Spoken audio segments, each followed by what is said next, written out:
Hello, it's Tad Walker here, and I've got another Sunday sport for you. Now today, headline, not very good. Face of Bobby Ball found on the moon. And here's the very clearly photoshopped picture of Bobby Ball here, but right on the old side here we've got a really nice article. Prince Andrew hires poo gangsters to guard his house. That's what we are going to delve into now.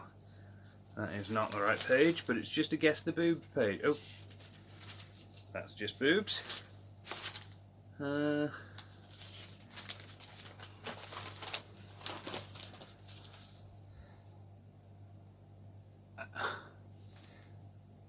Before I start, there's another article on the side of this page.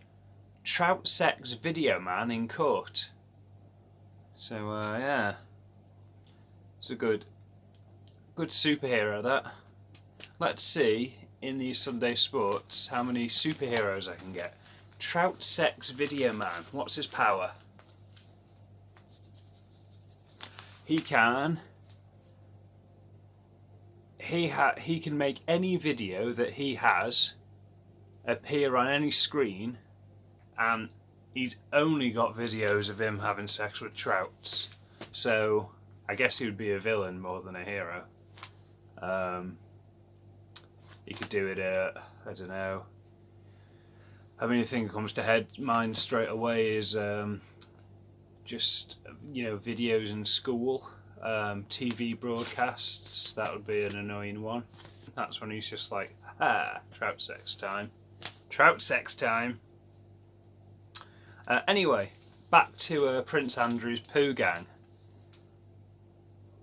After King sacks Prince's security, ellipses, shamed Andrew hires shit gang thugs. Fantastic. Shit gang thugs. That's a good hip hop posse name, isn't it? To guard his home.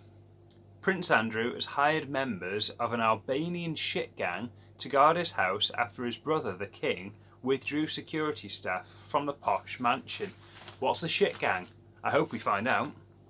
King Charles scrapped the 10-man security team stationed at Prince Andrew's longtime residence, Royal Lodge, as part of his campaign to get the Duke to vacate the 30-room, Grade 2 listed house in Windsor Great Parks, Berks.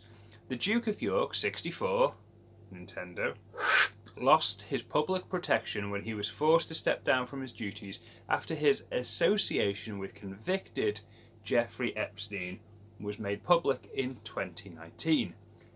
Contract. His security guards have been paid by the monarch since then, but it was reported last weekend that Charles will not renew their contract, and so, according to insiders, Andrews uses contacts in the business world to put him in touch with private security, maybe. Just any private security. Probably says that. In the business world, to put him in touch with shit gang thugs. Yeah, to do the job instead. Albanian shit gangs originally made their money by stealing plops from public lavatories, but have since branched out into other business interests. It's all about expansion.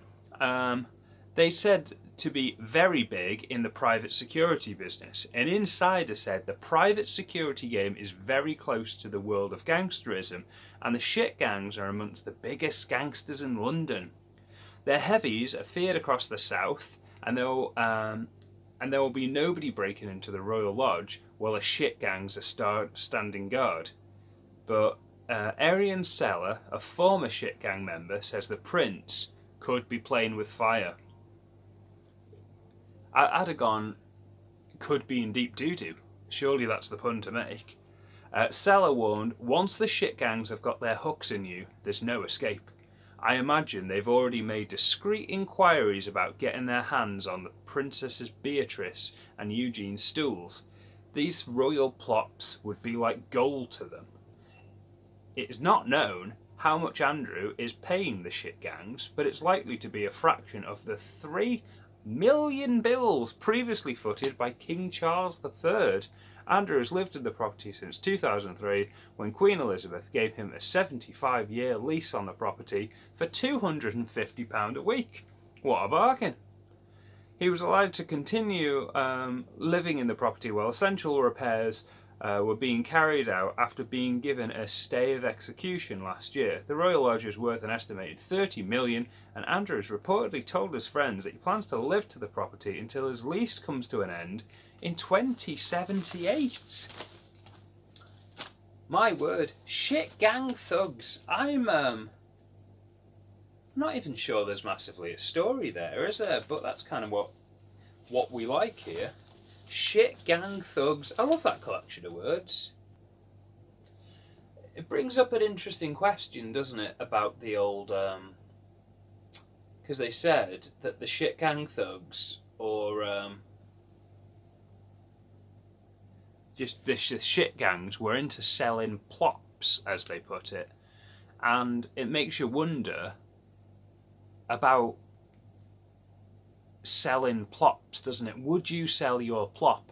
Because if somebody wanted to buy it, it's literally just shit to you, and everybody's got a price. If somebody was like, oh, I'll buy your turd off you for a tenner, you might be like, oh, no, it's alright. Tenner's a tenner, but nah.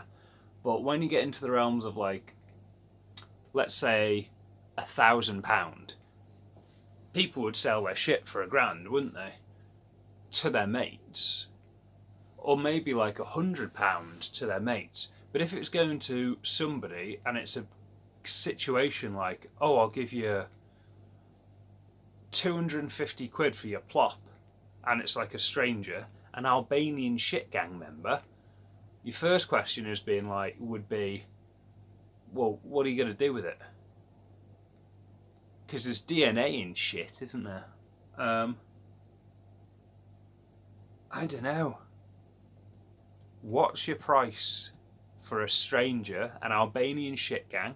Doesn't have to be Albanian. Does have to be a shit gang member though. What's the price on you selling a stranger, part of a gang, criminal activity, who knows what it could be with, your poo? That's today's question. See you next week.